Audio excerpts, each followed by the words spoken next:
Hello everyone and welcome back to the channel. तो आज हम करने वाले हैं आपका chapter number 3, national income and the related aggregates of class 12 macro economics. So इससे पहले हम कर चुके हैं आपका chapter number 2, some basic concepts of macro economics. वो वीडियो नहीं देखी तो पहले वो जाके देखो, बिकॉज वो हैं बेसिक कॉन्सेप्ट्स, उसके बिना ये चैप्टर समझ नहीं आएगा। तो अब हम नेक्स्ट चैप्टर पे आ गए हैं। फर्स्ट चैप्टर में जल्दी ही डाल दूंगा, उसमें से वैसे कुछ खास आता भी नहीं है, बट कंपल्शन है करना है, तो वो हम जल्दी ही कर लेंगे। उसमें से बस एक ही टॉपिक इंपॉर्टेंट है जो बहुत रेयरली आता है, ग्रेट डिप्रेशन वाला, बस। So chapter 3, national income and the related aggregates. So इस चैप्टर के अंदर हम येलो, ठीक है। सो नेशनल इनकम में क्या है, सबसे पहले बात आती है नेशनल इनकम होती क्या है। जो मैंने आपको सेकंड चैप्टर कराया था उसमें बार बार नेशनल इनकम वर्ड रिपीट हो रहा था, तो मैंने कहा था कि नेक्स्ट चैप्टर में समझ आ जाएगा अच्छे से क्या होता है exactly national income. So basically national income होती है हमारी पूरी नेशन की इनकम। तो नेशनल इनकम क्या होती है, is the sum total of factor incomes. ये चीज़ मैंने आपको पिछले चैप्टर बताई थी, फैक्टर इनकम्स क्या होती हैं और फैक्टर पेमेंट्स क्या होती है। फैक्टर इनकम होती है जो अर्न करता है कोई भी सर्विस देने पे, और फैक्टर पेमेंट्स कौन सी होती हैं, जो प्रोड्यूसिंग सेक्टर हाउस होल्ड को देती हैं उनकी सर्विसेज यूज़ करने पे, वो होती है फैक्टर पेमेंट्स, ये होती है फैक्टर इनकम। तो बहुत डिफरेंस है फैक्टर पेमेंट्स और फैक्टर इनकम में, ये ध्यान से समझना। ठीक है, क्या है, it is a some total of factor incomes earned by the normal resident. अब नॉर्मल रेजिडेंट क्या होता है वो आगे पढ़ेंगे, यानी जो जिसका इकोनॉमिक इंटरेस्ट जो इंडिया में रह रहा हो और काम भी इंडिया में कर रहा हो, that is normal resident of a country during a period of N accounting year. Accounting year आपको पता होगा कब होता है, ठीक है। सो नेशनल इनकम बेसिकली क्या है आपका, national income, national income is the sum total of factor incomes earned by the normal resident of a country during an period of accounting year. National income क्या है, जो भी factor income हमारी country में, हमारी कंट्री का जो normal resident है, हमारी कंट्री में जो रह रहा है, वो बंदा कमाता है, उसका sum total in an accounting year is known as the national income. ठीक है, ये चीज़ क्लियर हो गई होगी। नेशनल इनकम क्या है, सम टोटल है किस चीज़ का, फैक्टर इनकम्स का। कौन कमाता है, जो नॉर्मल रेजिडेंट कमाता है, जो हमारी कंट्री में रह रहा है एक अकाउंटिंग ईयर के अंदर। That's it, this is a national income. इतनी चीज़ क्लियर होगी कि बेसिक चीज़ आपको क्लियर होनी चाहिए, बिकॉज हम कर क्या रहे हैं, हम कर रहे हैं नेशनल इनकम। तो नेशनल इनकम होती क्या है वो ज़रूर आपको पता होना चाहिए। Let me right national income. अभी ना हम आगे करेंगे थोड़े बहुत इसके, इसमें ना न्यूमेरिकल्स बहुत आते हैं, तो ध्यान से समझना उस कॉन्सेप्ट को, बिकॉज वो बहुत इंपॉर्टेंट है। नेशनल इनकम को हम इन एन एग्रीगेट फॉर्म, आगे हम एग्रीगेट पढ़ेंगे, अभी सिर्फ वैसे बता रहा हूँ, NNP@FC कहते हैं। ठीक है, NNP@FC। अब नेक्स्ट आता है हमारे पास, what is factor income.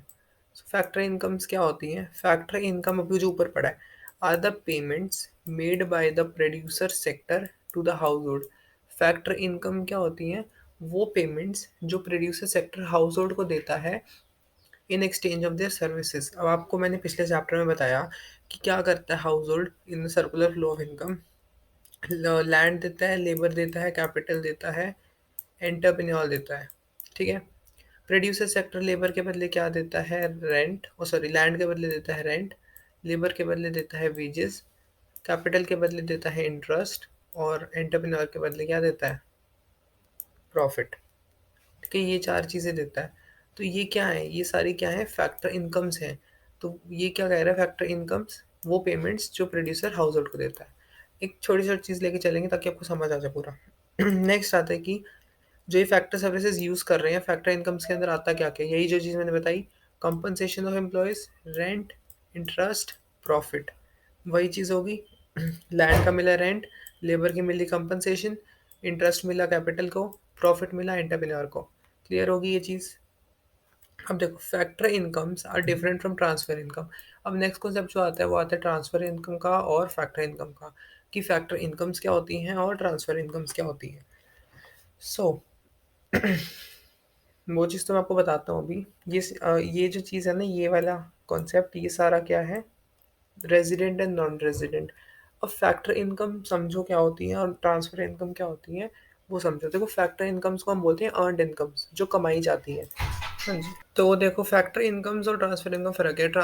Factor incomes होती हैं जो कमाई जाती हैं, अर्न्ड इनकम्स। देखो आपको ऊपर मैंने वो चीज़ बता दी कि फैक्टर इनकम्स कौन-सी होती हैं जो प्रोड्यूसर हाउस होल्ड को करता है। अब क्या है हाउस होल्ड ने कुछ सर्विसेज़ दी प्रोड्यूसर को, तो उसके बदले में उसको मिला, उसने खुद कमाई ना, तो that is factor income. Transfer income को हम बोलते हैं अनअर्न्ड इनकम्स, जो कमाई नहीं जाती, ऐसे ही मुफ़्त मुफ़्त में मिल जाती है। जैसे एग्ज़ाम्पल्स में कौन-सी होगी, पेंशन्स, स्कॉलरशिप्स, ये क्या फ्री की चीज़ें हैं, ये कोई कमाता नहीं है मिलती ही हैं, ठीक है? तो ये सारी चीज़ें होंगी ट्रांसफ़र इनकम जो कमाई नहीं जाती, example scholarship, pensions etcetera. Factor incomes वो होती है जो कमाई जाती हैं, किसी भी सर्विस देने के बदले जो हमें पैसा मिलता है, वो हमारी फैक्टर इनकम्स हो जाती हैं। एग्ज़ाम्पल में हो जाएँगे compensation of employees, rent, interest on capital, profit.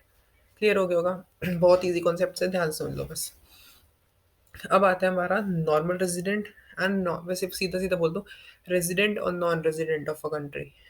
नाम से समझ आ रहा है रेज़िडेंट, रेज़िडेंट कौन हो गया? जो बंदा हमारी कंट्री में रह रहा है, उसका इकोनॉमिक इंटरेस्ट भी वहीं है और काम भी वही वगैरह कर रहा है। नॉन रेज़िडेंट जो हमारी कंट्री में का नहीं है बट वहाँ पर काम कर रहा है, नॉन रेज़िडेंट।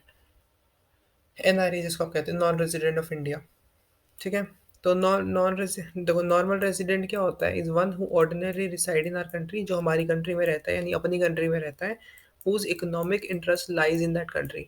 उसका जो एक सेंटर ऑफ इंटरेस्ट है, उसका जो इकोनॉमिक इंटरेस्ट है वो उस कंट्री में लाया करता हो और वो बंदा ऑर्डिनरली वहीं पर रहता भी हो। ठीक है? अब कोई बंदा यूएसए का है, उसका इकोनॉमिक इंटरेस्ट वहीं का है, वो रहता भी वहीं है, तो उसका वो कहाँ का नॉर्मल रेज़िडेंट माना जाएगा? यूएसए का। कोई इंडिया का बंदा है, उसका इकोनॉमिक इंटरेस्ट इंडिया में है और रहता भी वहीं है, पैदा-वैदा सब वहीं हुआ है, तो वो क्या हो जाएगा? Normal resident of a country and not the resident of a country. So ordinarily resident means that a person is residing in that country for a period of one or more.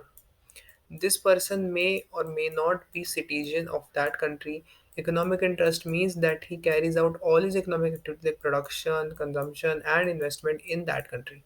वो कह रहा है ordinarily क्या होता है अगर कोई भी बंदा किसी भी कंट्री में रह रहा है, कोई भी पर्सन या कोई भी बंदा उसके अंदर रह रहा है, तो तब माना जाएगा कि अगर वो 1 या उससे ज़्यादा साल के लिए उस कंट्री में रह रहा हो तो माना जाएगा भाई वो रेज़िडेंट है।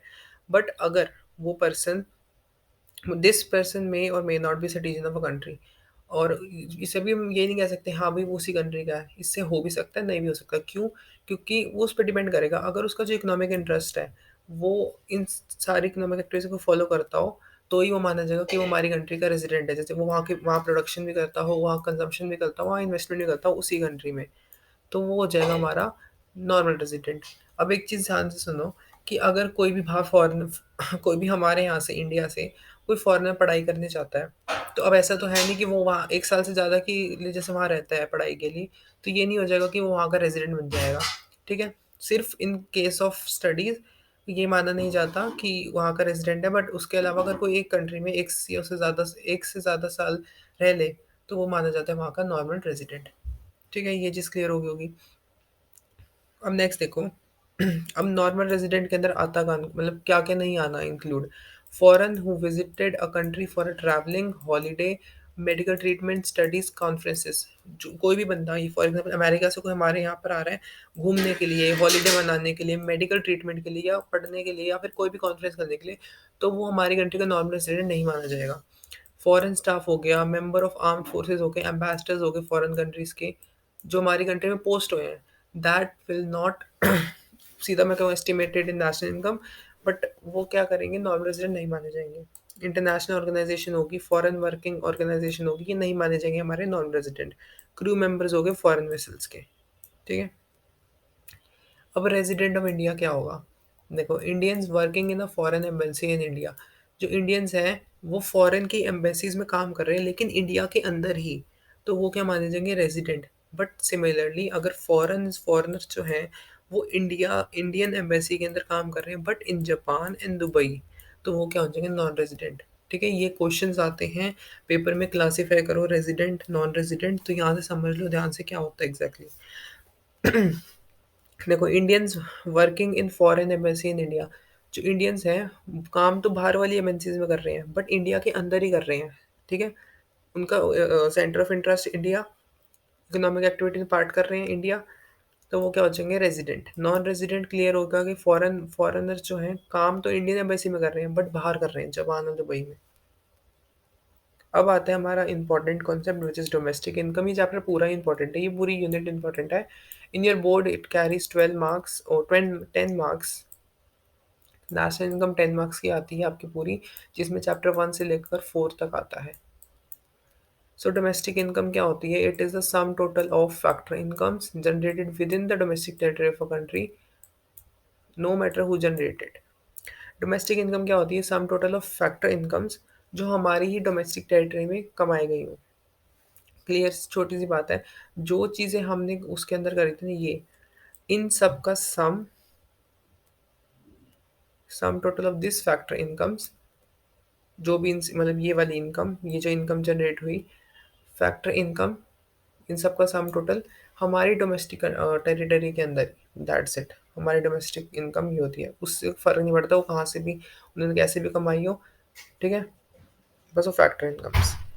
अब देखो, अब जो कॉन्सेप्ट आता है ना इसमें थोड़ा सा देखो आपको, अगर हम प्रिंटेड वाली साइड देखें तो यहाँ पर हमने क्या क्या कवर कर लिया है। हमने इसमें फैक्टर इनकम्स कर ली, फैक्ट ट्रांसफ़र इनकम्स कर ली, फैक्टर इनकम्स हो गई, ट्रांसफ़र इनकम्स हो गई। देखो यहाँ पर भी लिख भी रखा है कि ट्रांसफ़र इनकम कौन सी होती है? जो भी पर्सन एज एन गिफ्ट दे या फिर एज ए डोनेशन दे तो वो ट्रांसफ़र इनकम्स होती हैं। चैरिटी में होगी, गिफ्ट होगी, एक्सेट्रा, ये सब चीज़ें। फैक्टर इनकम्स होती हैं अर्नड इनकम्स, ये चीज़ बता चुका हूँ मैं, और ये होती है अनअर्नड इनकम्स, ठीक है। ये सारा हम कर चुके हैं, नॉलेज में क्या होगा नहीं होगा। ये थोड़ा प्रिंटेड फॉर्म में मैंने कर रखा था बट मेरे को वो वाला ज़्यादा सही लगा तो मैं उसमें बता रहा हूँ। कमेंट में बता देना अगर आपको ऐसे वाले नोट्स ज़्यादा सही लगते तो मैं ऐसे में भी बना दूंगा, ठीक है। तो डोमेस्टिक हम कर चुके हैं, हाँ ये रहा, ये देखो, ये कॉन्सेप्ट मुझे समझाना है आपको। अब ना 3 कॉन्सेप्ट आएंगे इसमें, ग्रॉस नेट, और क्या था ये, हाँ डोमेस्टिक, नेशनल, और लास्ट एक आता है आपका टैक्स वाला, which is market price and factor cost, ठीक है। ये 3 कॉन्सेप्ट हैं जो मुझे समझाने हैं आपको। यहाँ पर देखोगे ना आपको कितना क्लियरली नहीं समझ आएगा। देखो ये रहा, ये चीज़ें आपको इतनी जल्दी समझ नहीं आएंगी यहाँ से, बट मैं अभी अब खुद लिख के दिखाता हूँ आपको। यहाँ पर मैं कर रहा हूँ, ठीक है। एक बार देख लेना यहाँ पर। Let's change the pen, green करते हैं। हाँ तो देखो, सबसे पहली चीज़ यही तो समझ लो कि ये चीज़ ना ध्यान से सुनना।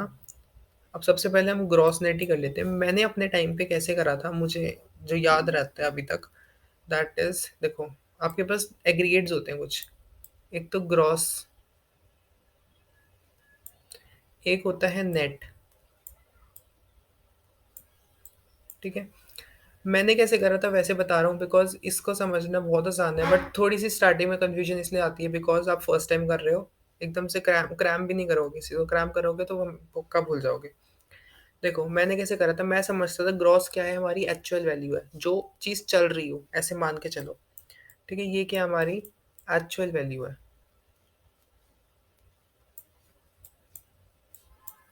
ठीक है। ये क्या है, हमारी एक्चुअल वैल्यू, आपको दिखा देता हूँ मैं। हम कर रहे हैं ग्रॉस और नेट वाला सबसे पहले बिकॉज़ इसमें थोड़ी-सी कन्फ्यूजन आती है। इसमें हम करते हैं डेप्रिसिएशन। अब डेप्रिसिएशन को हम बोलते हैं कंज़म्पशन ऑफ फिक्स्ड कैपिटल।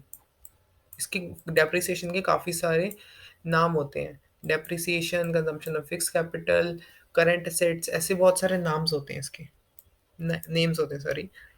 तो क्या होता है, एक बार ध्यान से सुनना। ग्रॉस क्या है, एक्चुअल वैल्यू है। नेट को नकली वैल्यू, मेरा तरीका है याद करने का ऐसे।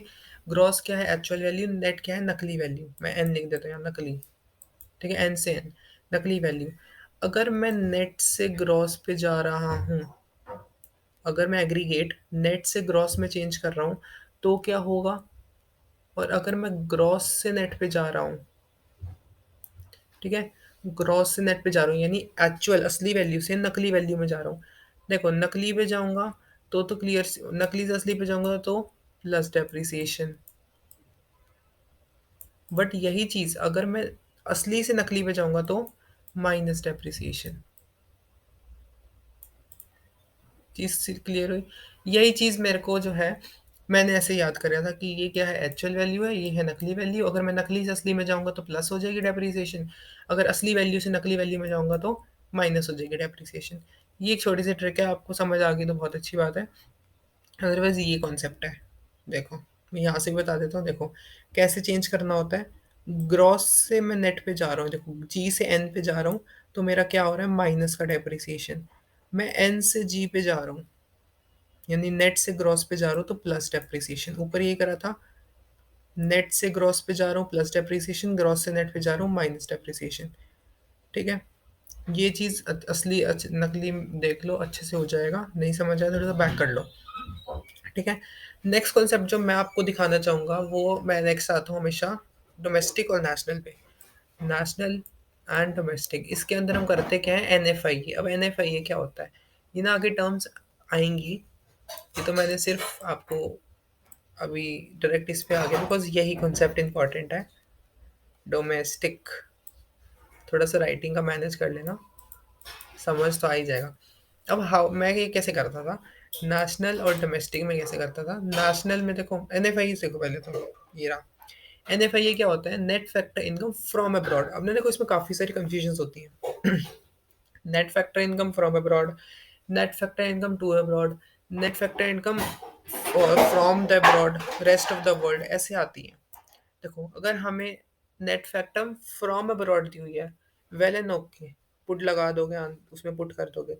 बट अगर हमें, अभी हम क्वेश्चन भी करेंगे वैसे, अगर हमें net factor income to abroad दी हुई है तो सिर्फ आगे नेगेटिव का साइन लगा देना और कुछ नहीं करना।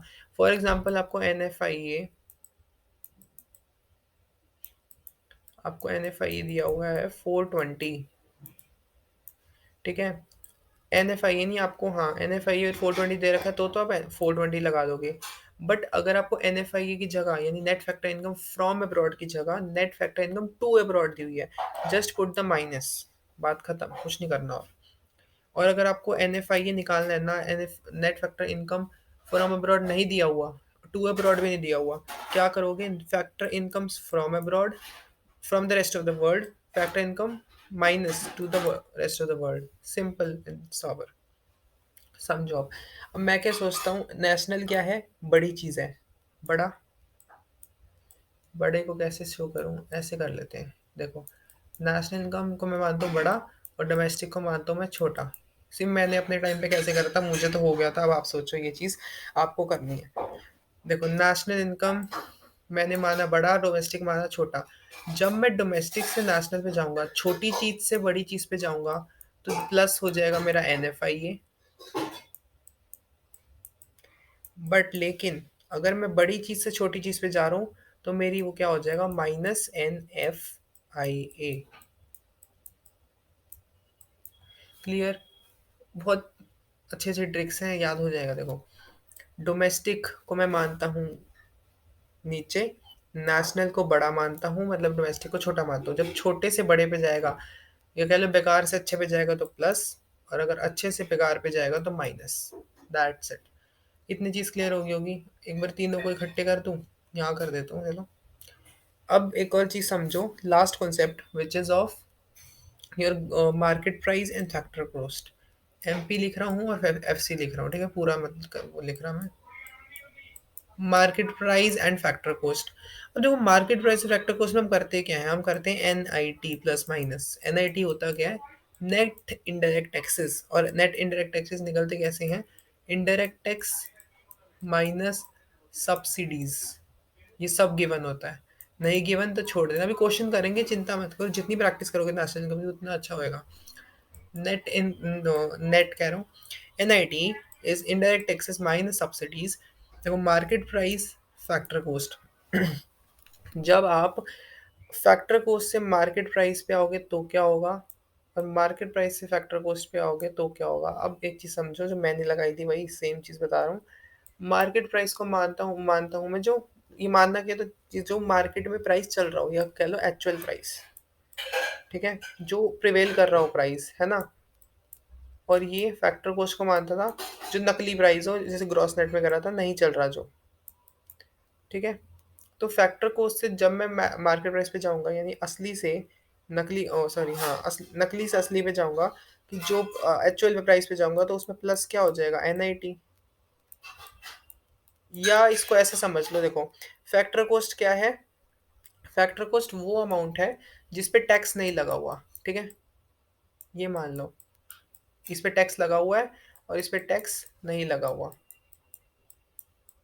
ठीक है। इस पे टैक्स लगा हुआ है, इस पे टैक्स नहीं लगा हुआ। जब कोई भी प्रोडक्ट जिस पे टैक्स नहीं लगा हुआ वो मार्केट में जाएगा तो उस पे टैक्स लगेगा, तो उसमें प्लस हो जाएगा NIT।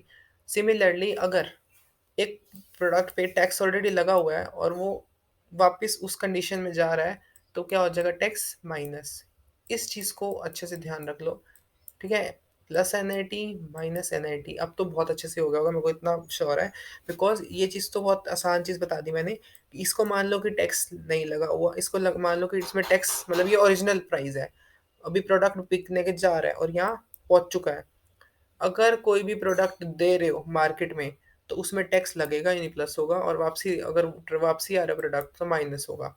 ये चीज़ समझ आ गई होगी, अब तो मेरे को नहीं लगता आपको बताने की जरूरत है, बिकॉज समझ आ गई होगी। यहाँ देखो ये रहा इनडायरेक्ट टैक्स माइनस सब्सिडी, ये तो बता दिया मैंने। अगर मार्केट प्राइस से फैक्टर कॉस्ट पे जाता है, ठीक है, मार्केट में क्या चल रहा है, टैक्स लगा हुआ है, तो टैक्स हटा के तो भेजेंगे FCF में, माइनस NIT। सिमिलरली अभी टैक्स नहीं लगा, मार्केट में भेज रहे हैं तो प्लस NIT। क्लियर हो गया होगा दोनों चीज़। अब मेरे को नहीं लगता मेरे को ये कॉन्सेप्ट समझाने की जरूरत है, मैं बहुत अच्छे से आगे हो गई समझ, ठीक है। अब इसमें देखिए हमने मिस क्या कर दिया, बीच में कुछ करा है, नहीं। नॉन रेजिडेंट वाला भी हम टॉपिक कर चुके हैं, उसके बाद आई थिंक डायरेक्ट यही था, ठीक है। तो अपने उस पे चलते हैं वापसी। ये चीज़ बता चुका मैं, नेशनल डोमेस्टिक क्या होती है, NFIA क्या होता है। NFIA बता दिया मैंने, कंपोनेंट्स बताए नहीं, कंपोनेंट्स देखते हैं अब डोमेस्टिक टेरिटरी की क्या होती है। डोमेस्टिक टेरिटरी मतलब हमारी इंडिया की कह लो, मतलब हमारी उसकी territory lying within the political frontiers include territorial waters of a country, ships and aircraft operated by residents of a country. For example, Indian ships moved between the China and Japan, India between England and Canada. अब ये क्या है, components है domestic territory के। क्या मानी जाएगी domestic territory, example जैसे इंडियन शिप्स हैं वो चाइना और जापान के उसमें मूव कर रहे हैं। एयर इंडिया है जो इंग्लैंड और कनाडा के बीच में यूज वो कर रहे हैं। फिशिंग वेसल्स हैं, ऑयल नेचुरल गैस है। तो ये सारे एग्जांपल्स हैं, देख लेना एक बार। ग्रॉस नेट का बता दिया, मार्केट प्राइस फैक्टर कॉस्ट का बता दिया, यही मेन था। अब देखो हमारे पास इसके टोटल वैसे 8 एग्रीगेट्स होते हैं, यही चेंज करने के लिए बताया। अगर हमें G से N पे जाना है, N से S पे आना है, तो उसके लिए ये चीज़ थी। अब एग्रीगेट्स देखो नेशनल इनकम के क्या होते हैं। First aggregate is GDP, basic है ग्रॉस डोमेस्टिक प्रोडक्ट एट, आपको पता ही है, एट MP बोलते हैं हम इसको, एट मार्केट प्राइस ऐसे लिखते हैं, ठीक है। सो क्या है, it is the market value of final good and services produce with in domestic territory of a country including of depreciation, ठीक है। बेसिक बेसिक है, इसमें नाम पता होना चाहिए, इतनी डिटेल में जाने की जरूरत नहीं है। Net domestic product and market price यानी NDP, gross domestic product NDP at FC होगा, ये MP है। NDP एट FC को हम डोमेस्टिक इनकम भी बोलते हैं। It is market value of final good and services. देखो NNP which is national income, जो स्टार्टिंग में बताया था मैंने। GDP एट FC, देखो हमारे पास वैसे एग्रीगेट्स 4 हैं। 8 इसलिए बन जाते हैं क्योंकि एक बार हम उस पर मार्केट प्राइस लगा देते हैं और एक बार हम उस पर फैक्टर कॉस्ट लगा देते हैं, दैट्स इट। NDP तो हमारा अब एक कॉन्सेप्ट रह गया which is nominal and real. So nominal real देखो यहाँ से करा रहा हूँ, वहाँ पे थोड़ा मिसप्रिंट हो रखा है। नॉमिनल GDP क्या होता है, it refers to GDP at current prices. Current prices का मतलब जो इस टाइम पे चल रहा है। It refers to the market value of final good and services produced within the domestic territory of a country during the period of accounting year estimated to current prices. Nominal GDP क्या है, वो market value, वो चीज़ जो इस time पे चल रही है, जो भी हमारी गुड और सर्विसेज के प्राइजेस एक डोमेस्टिक टेरिटरी के अंदर इस टाइम पे चल रही हैं एट करंट प्राइजेस, वो हो जाएगी हमारी नॉमिनल GDP। जो भी मार्केट वैल्यू हमारे फाइनल गुड और सर्विसेज की इस टाइम पे है, that is refers to nominal. इसका फॉर्मूला होता है Q/P। और रियल GDP होता है, it refers to GDP at constant prices. Q पे आपको आई थिंक पता होगा, क्योंकि हमने पहले भी 11th में स्टार्ट्स करी हुई है, उसमें भी एक कॉन्सेप्ट आया था। P is for prices और Q is for quantity. It refers to GDP at constant prices, constant मतलब एक ही चलता रहेगा। It refers to the market value of a final good and services produced in domestic territory of a country during period of accounting year, it is estimated base year price. देखो GDP क्या होता है कि वो market value हमारे good और services की जो इस टाइम प्रिवेल कर रही है बट एट कांस्टेंट प्राइसेस, दोनों का बिल्कुल सेम है, बस फर्क क्या है वो करंट प्राइसेस पे होता है, ये हमारा कांस्टेंट पे होता है। इसका होता है क्या, वो इंटू पी, स्टार क्यों लगाया है, बिकॉज कांस्टेंट पे है। अब ये ना इसके आपको अब अगर टी आई एन फॉलो कर रहे हो तो उसमें आपको देखना होगा, ये 2 बार आ गया। आपने ये चीज़ देखी होगी कि ये वाली चीज़ सोच दो, इसमें गलत हो रखी है ये। आपने वो चीज़ देखी होगी कि टी आर जैन में ना काफ़ी सारे फॉर्मूले दे रखे हैं कि अगर आपने रियल को नॉमिनल में लाना हो तो क्या करो, नॉमिनल को रियल में लाना हो तो क्या करो। तो इतना कुछ करने नहीं, मैं एक फॉर्मूला बता रहा हूँ, सिर्फ उसको याद कर लो, उससे सारा हो जाएगा। Price index equal to nominal upon real into 100। ये चीज़ आपने देखनी है बस। अब इससे इससे ही हम ये जो 3 क्वेश्चन है ना, हम इसी फॉर्मूले से करेंगे। देखो मैंने यहाँ पर वैसे लिख रखा था ये रहा। देखो प्राइस इंडेक्स क्या होता है, nominal upon real into 100।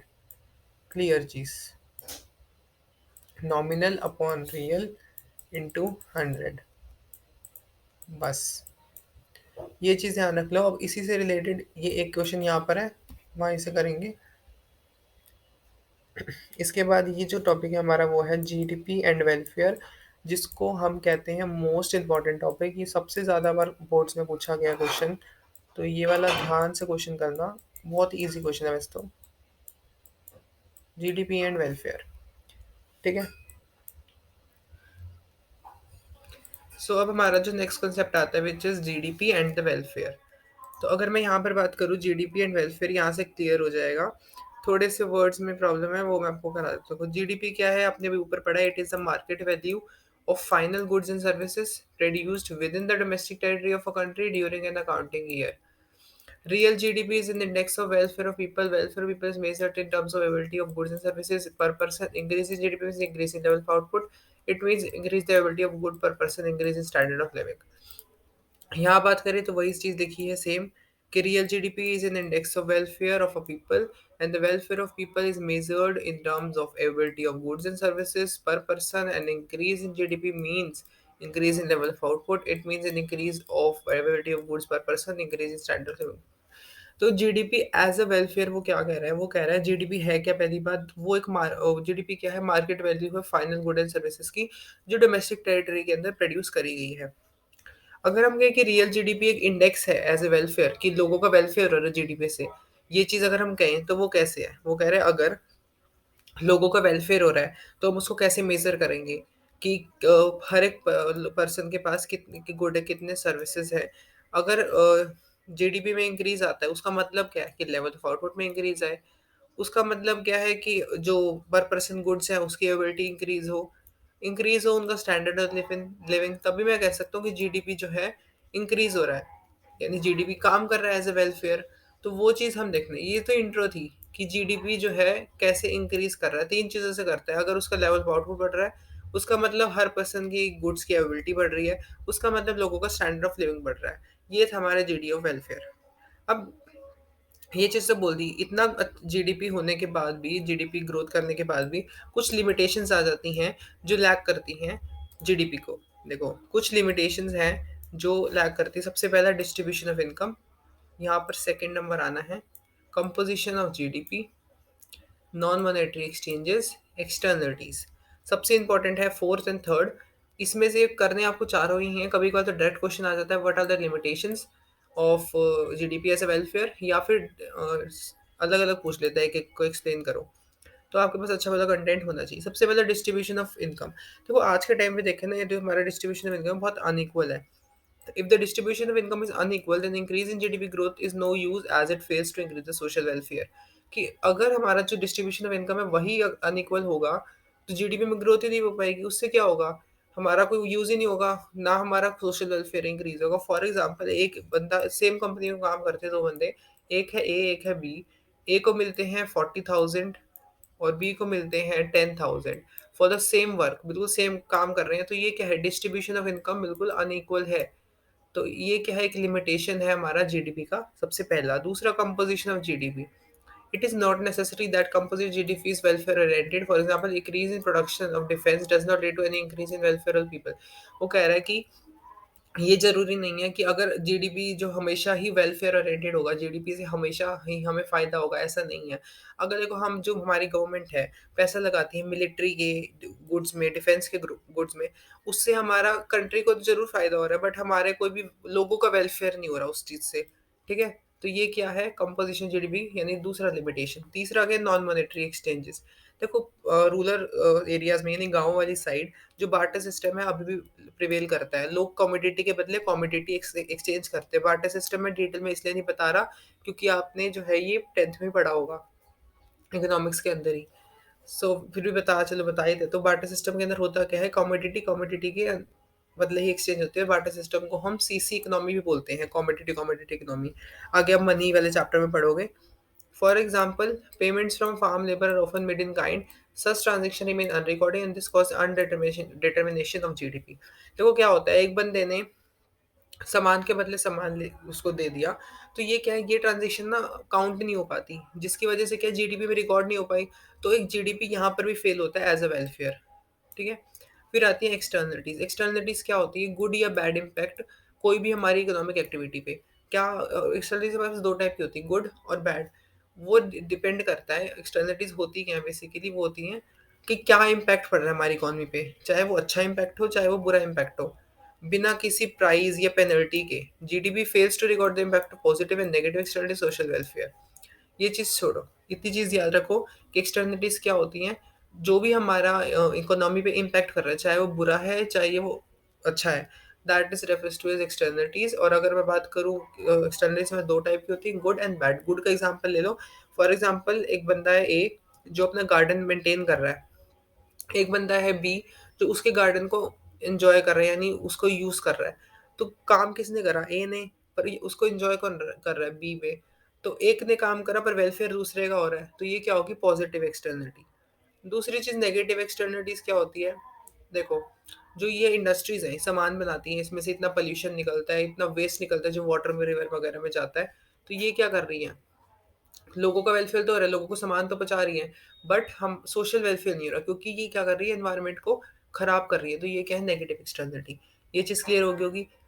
Limitations of GDP welfare अच्छे से होगी होंगी। अब इसमें से चार भी कोई भी आ सकती हैं, अब आपको आनी चाहिए, ठीक है? जैसे अब अ, आपका फर्स्ट क्वेश्चन है, कैलकुलेट डोमेस्टिक इनकम और एनडीपी। अभी हम वो वाले भी करते हैं ऊपर। पर्टिकुलर्स दिए हुए हैं करोड़ में। जीएनपी एट एमपी दे रखा है 6000, सब्सिडीज दे रखे 200, depreciation is 100, net factor income from abroad 400, indirect taxes 300। अब समझो, उसने बोला एनडीपी निकालना है। एनडीपी डोमेस्टिक इनकम निकालनी होती है, वो हमेशा निकलती है एफसी पे। यहाँ पर आप कंफ्यूज ना हो जाओ कि क्या कुछ एग्रीगेट ढंग से नहीं दिया हुआ, तो एफसी होता है हमेशा। अगर डोमेस्टिक इनकम आ जाए तो एनडीपी एट एफसी, ठीक है? ये निकालना है।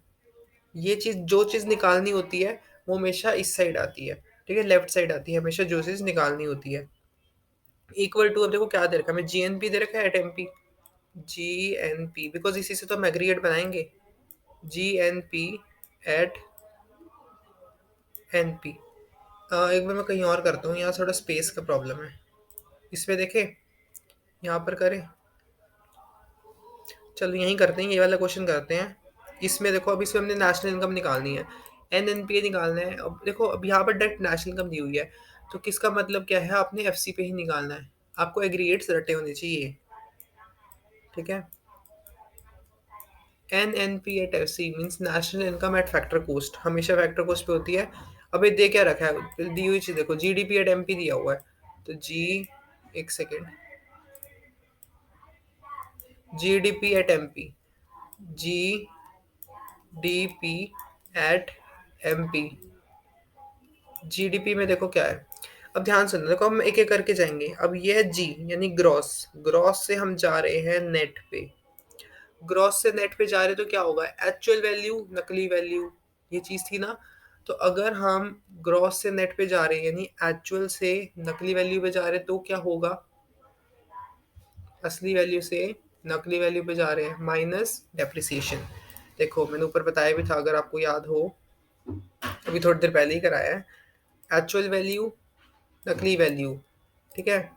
ग्रॉस से नेट पे जा रहे हैं, ग्रॉस से नेट पे जा रहे हैं, ठीक है, असली से नकली पे जा रहे हैं, माइनस डेप्रिसिएशन, माइनस डेप्रिसिएशन, थोड़ा सा एडजस्ट करना। अब देखो डोमेस्टिक, डोमेस्टिक से नेशनल पे जा रहे हैं, डोमेस्टिक से नेशनल पे जा रहे हैं। डोमेस्टिक मैंने क्या कहा था, छोटी चीज, नेशनल बड़ी चीज, छोटी से बड़ी में जाते हो तो क्या हो जाएगा, प्लस NFIA, NFIA।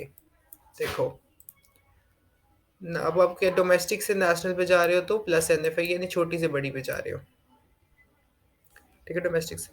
अब देखो मार्केट प्राइस से आप फैक्टर कॉस्ट पे जा रहे हो, मार्केट प्राइस पे यानी बिना वो जो टैक्स लगा हुआ है ऑलरेडी, और टैक्स हटाना पड़ेगा आप, यानी -NIT, ठीक है।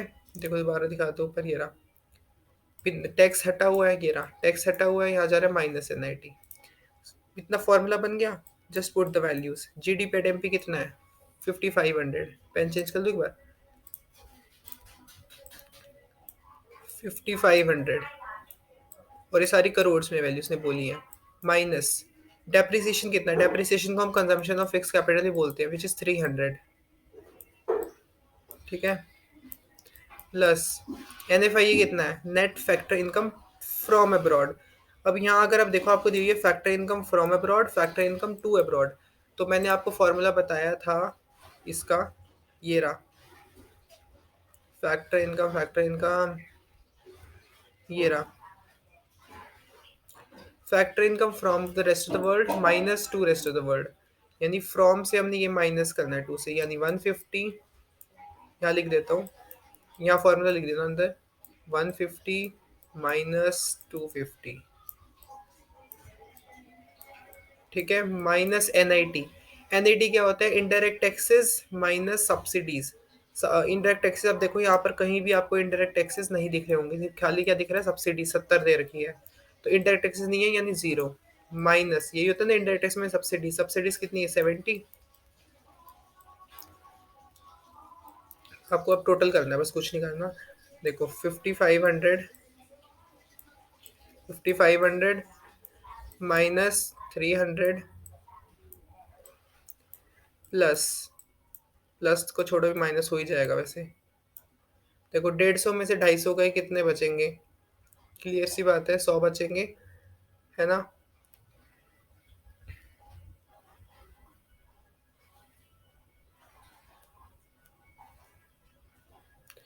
माइनस का 100 बचेगा, क्योंकि बड़े के आगे माइनस है,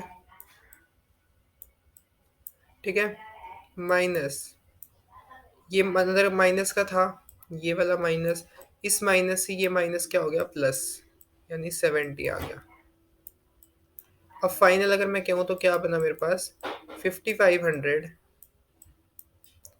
-300 -100 प्लस 70, ठीक है। अगर मैं फटाफट से बताऊँ आपको इसका आंसर क्या आएगा,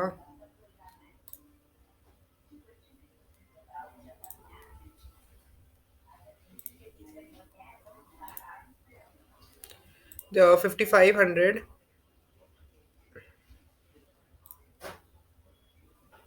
5500 -300 -100 प्लस 70, ये आपका है।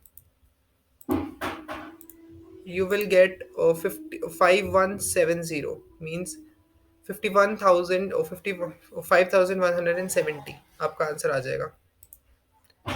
500, 5000, आपका आंसर आ गया 5170 करोड़, ठीक है। ये आपकी क्या आ गई, GNNP@FC कह लो, नेशनल इनकम। क्लियर हो गया, ये चीज समझ आ गई होगी कि हमने कैसे निकाली आपकी ये नेशनल इनकम। एक न्यूमेरिकल सफिशिएंट था, एक बार वहां पर भी देख ले, आपको करा देता हूँ, एक बार ये वाली ये देख लो, एक लास्ट। ये वाले भी करने हैं ना हमने तो। कहाँ गया? रियल वाले हमने क्वेश्चन अच्छा वहीं पर ही है। रियल रियल रियल, ये रहे। First question is real GDP is 200, price index is 110, nominal GDP क्या होगा? एक बार एक क्लियर कर ले हम। Let's clear all this. Video हल्की सी लंबी हो सकती है, तो उसके लिए देख लेना, पर समझ अच्छे से आ जाएगा। एक ही फॉर्मूला बताया था, प्राइस इंडेक्स इक्वल टू क्या होता है, नॉमिनल अपॉन रियल इंटू 100। ठीक है, नॉमिनल कितना दिया हुआ है, नॉमिनल निकालना है। ओके, प्राइस इंडेक्स हमें दिया हुआ है 110, नॉमिनल हमने निकालना है। रियल कितना है हमारे पास, 200 इंटू 100। दो जीरो से दो जीरो गई, और इस टू को वहां ले गया क्रॉस मल्टीप्लाई से।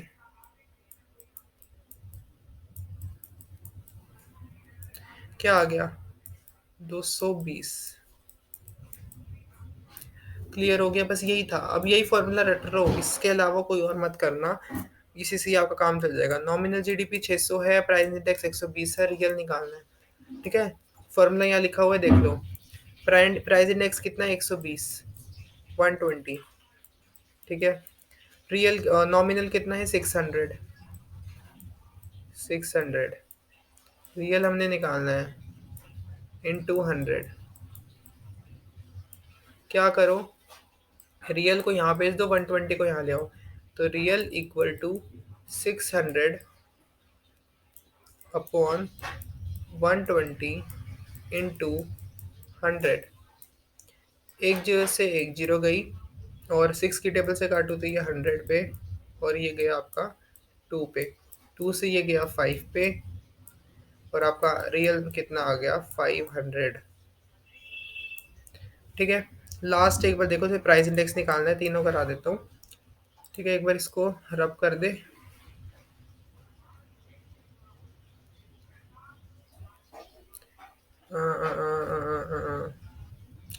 एक बार ना इसका लाइव सेशन पे करेंगे, coming soon live with all the numericals of this, क्या नाम है इसका, नेशनल इनकम के।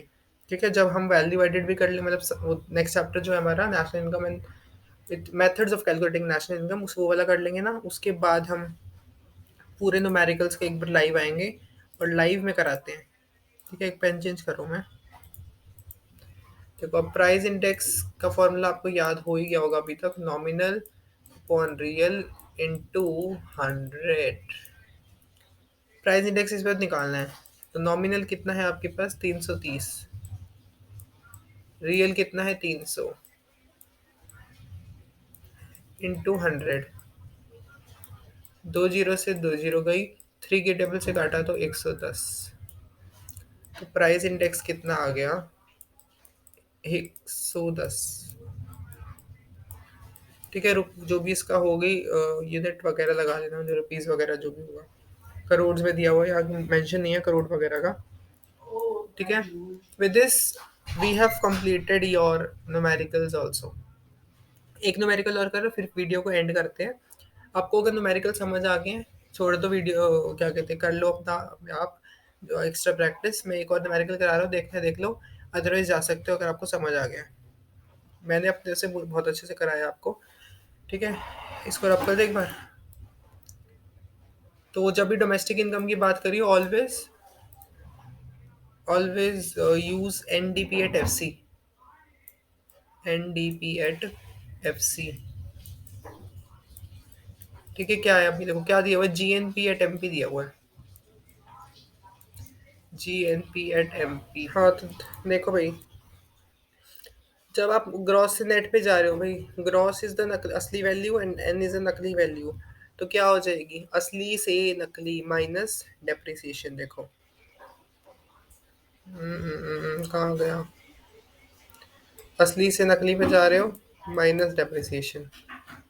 आपको ऊपर बार बार इसलिए दिखा रहा हूँ ताकि आपको याद हो जाए, माइनस डेप्रिसिएशन। और डेप्रिसिएशन को हम क्या बोलते हैं, और consumption of fix capital.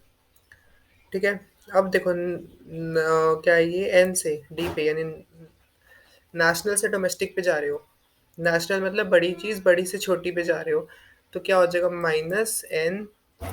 -NFIE। अभी खट्टे दिखाऊंगा ऊपर जाके कि आपको क्या है। मार्केट प्राइस से FC पे, यानी अब देखो, मार्केट प्राइस मतलब टैक्स लगा हुआ है, फैक्टर कॉस्ट मतलब टैक्स नहीं लगा हुआ, तो लगे हुए टैक्स से जाओगे तो -NIT। अब देखो एक बार फिर से, नेशनल से डोमेस्टिक पे जाओगे तो -NFIA, और अगर टैक्स वाला यानी इस पे जाओगे तो -NIT। ठीक है, कहाँ गया क्वेश्चन? देखो, अब पुट करो, बस वैल्यू पुट करनी, फॉर्मूला बन गया। ये कितना है 6000, माइनस डेप्रिसिएशन कितनी है 100, NFI ये दिया हुआ है हाँ 400,